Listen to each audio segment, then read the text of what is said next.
अमीर बनना चाहते हैं। कितना लाखपति, करोड़पति या खरबपति उतना दूर नहीं जाए, करोड़पति के तक ही रखते हैं। तो आप सोच रहे होंगे कौन सी नौकरी करें, कौन सा बिजनेस शुरू करें जहां करोड़पति बन जाए। बहुत सारे बिजनेस हैं, नौकरी तो बहुत कम है जो करोड़पति आपको बनाएंगे बहुत जल्दी।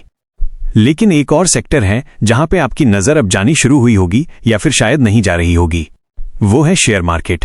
आप नौकरी करते रहिए, बिजनेस करते रहिए, लेकिन शेयर बाजार एक ऐसी जगह है ना जहां आप अगर थोड़ा सा संभल के और बहुत ही अनुशासित तरीके से पैसा लगा रहे हैं तो आपको करोड़पति बना देगा। इसकी संभावना बहुत रहती है। तो कैसे बनाएगा, आप सवाल पूछेंगे तो ये कोई विज्ञापन नहीं है, ये वाकई हकीकत है। बहुत लोग करोड़पति बनते हैं, तो कैसे बनेंगे? तो ये हम समझाने के लिए आपको लेकर आए हैं अनिल जी को, जो कि इन्वेस्टमेंट एडवाइजर हैं, जो शेयर बाजार पे नजर भी रखते हैं और लोगों को शेयर बाजार में निवेश की सलाह भी देते हैं। और ऐसा नहीं कि अपने मन से सलाह देते हैं, सेबी ने इनको अधिकृत भी किया है, मतलब सेबी रजिस्टर्ड एडवाइजर हैं, तो इसलिए इनकी बातों को बड़ा गंभीरता से लिया जाता है और बहुत सारे लोगों को सलाह देते हैं। तो आज अनिल जी हमारे साथ हैं। अनिल जी, ये बताइए, किसी के पास मान लिया जाए हजारपति है, लाखपति भी नहीं है, तो शेयर बाजार करोड़पति बना देगा उसको? अनिल जी, देखिए, संभावना बहुत है, यहाँ पे संभावना बहुत है। हाँ, बशर्ते आप इसके कुछ डिसिप्लिन में, जैसे इसको एक व्यापार की तरह समझें।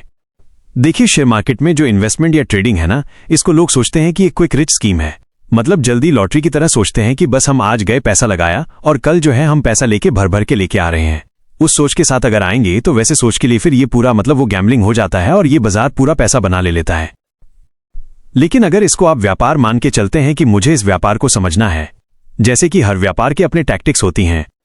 हम भाई कोई कपड़े का व्यापार करता है तो उसको पता होता है कि लोकेशन कौन सी अच्छी होनी चाहिए, सप्लायर कौन सा अच्छा है, मार्केट कौन सा कहां से खरीदना है, कौन सी माल सप्लाई कहां उसकी अच्छी होगी, डिमांड कहां अच्छी होनी है, किस लोकेशन पे अच्छी डिमांड। एकदम ऐसे ही स्टॉक मार्केट में ट्रेडिंग भी है या इन्वेस्टिंग भी है। यहां पे भी हमको समझना होता है कि किस समय लेना है, कौन से शेयर लेना है, कब बेच देना है, कितना लेना है, कितना नहीं लेना है, कब पैसे लगाने और कब पैसे लेके बैठने हैं, नहीं लगाने हैं। तो ये जब इस व्यापार की जब टेक्निक समझ जाएंगे ना, तो ये आपको आपकी इमेजिनेशन से कई गुना ज्यादा पैसे दे देगा। सवाल करता, क्या बात कर रहे हैं अनिल जी? हाँ, उसका कारण है। उसका कारण मैं बताऊं। मैं चार्टर्ड अकाउंटेंट होने के नाते और मैं एक मैनेजमेंट कंसल्टेंट काफी लंबे समय तक रहा हूं, तो मैंने बहुत तरीके के बिजनेस एनालिसिस किए और मैं रिसर्च एनालिस्ट हूं, सेबी रिसर्च एनालिस्ट। तो हम हर तरीके के सेक्टर के एनालिसिस करते हैं। उस नाते मैं कहूं कि दुनिया का सबसे बेस्ट बिजनेस जो है वो शेयर मार्केट का है। उसका कारण क्या है? आप लक्ष्मण जी, कोई भी बिजनेस हम शुरू करने जाएंगे ना, तो हमें एक तो कैपिटल एक्सपेंडिचर चाहिए। कुछ मान लीजिए दुकान भी लेते हैं तो आपको मटेरियल रखना पड़ेगा, इन्वेंट्री रखनी पड़ेगी, उसमें फिक्स्ड एसेट लगाने पड़ेंगे, दुकान में इन्वेस्टमेंट करना पड़ेगा। इसमें ऐसा कुछ नहीं है। आपको एक कंप्यूटर चाहिए, एक इंटरनेट कनेक्शन चाहिए और कैश चाहिए, बस। प्लस इसमें कोई डिग्री के लिए जरूरत नहीं है कि आप फाइनेंस के ही प्रोफेशन हो तभी आप ये काम कर सकते हैं। आप कहीं भी बैकग्राउंड से आओ, यहां पर बस एक ही रिक्वायरमेंट है, आपको इस बिजनेस की समझ होनी चाहिए और थोड़ा सा एक बेसिक कैपिटल होना चाहिए। उसके बाद आप देखिए, नॉर्मल बिजनेस में क्या होता है कि आप करेंगे तो उधार पे माल बेचते हैं, महीने भर बाद, 2 महीने बाद पेमेंट आता है। यहां पर एक हाथ दे एक हाथ। सवाल करता, ये बड़ा सही आपने बताया हाँ, कि यहां कोई उधारी नहीं चलती।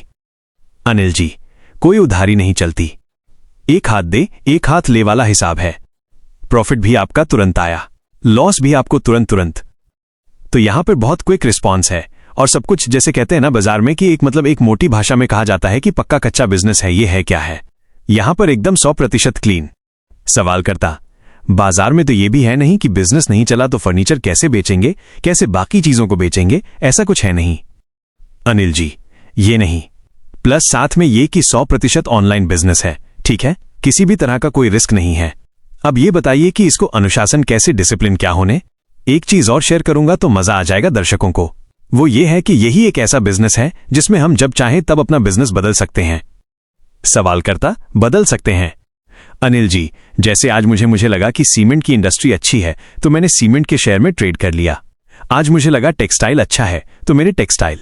अब दुकान तो हम नहीं बदल सकते, कभी सीमेंट की दुकान खोलें, कभी यहां तो हम हर महीने अपना व्यापार बदल लेते हैं, इवन हर दिन बदल सकते हैं। एक साथ में सीमेंट के भी शेयर ले रहा हूं तो मैंने स्टील के भी शेयर रखे, मैंने आईटी के भी शेयर ले रखे और सब में प्रॉफिट बुक कर लिया। तो ये बड़ा वर्सटाइल बिजनेस है, ये मैं दर्शकों को कहना चाहूंगा।